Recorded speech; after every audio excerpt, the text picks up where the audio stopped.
Hello, Shiver here with an advanced edge pairing tutorial for 4x4. So just to preface this will work with any of the three speed methods for 4x4 that I know of. I don't know the 4x4's easy method at all.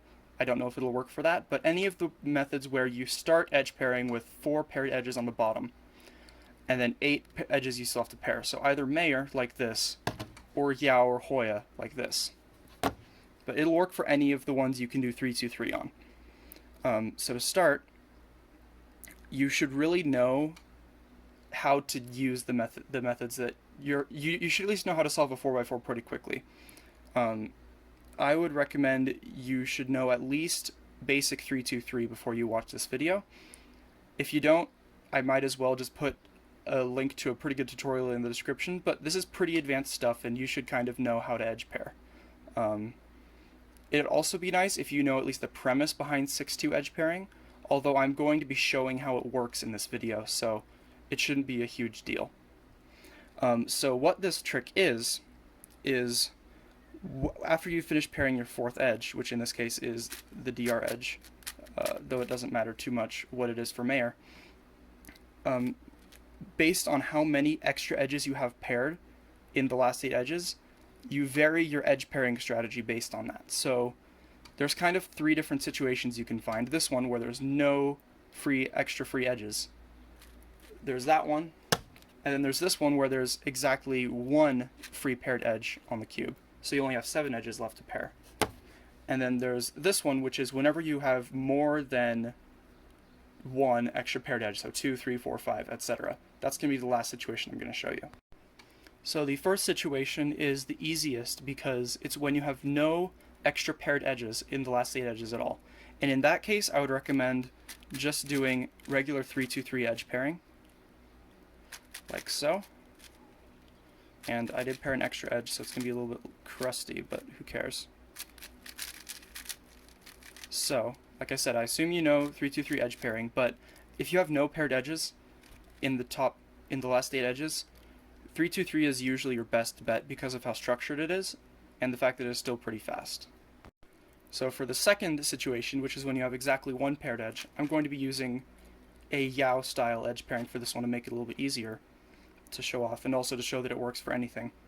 In this one I would recommend doing 6 at a time edge pairing instead, because if you have 1 paired edge, it doesn't really matter where it is actually, then if you do 6 at a time edge pairing, there's a really good chance that all that you will have to do for the entire thing is 2 slice moves, because you do the 1 to pair up the 3, then the other to pair the 3 back. Sometimes you'll have to do something like 5-2 when you only have 7 edges left, but a lot of the time it's really nice. And just in case you don't know exactly what 6-2 edge pairing is, if you know what 3-2-3 edge pairing is, where you slice forward and then pair all the edges, with 6-2 you don't slice, and you set up the edges the opposite direction. So we have this edge, or we have this edge going to here, this edge to here, this edge to here. So we have 1 like that, 2 like that, 3 like that. Then we slice, and then we figure out what edge is right here, which in this case is orange-green, and then we do 3 at a time edge pairing again to bring it back. And now we have all the edges on the cube paired already in just 2 slice moves.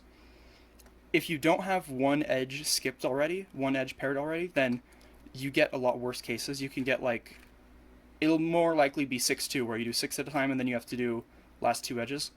But even with 1 edge paired, you won't always get a super nice case.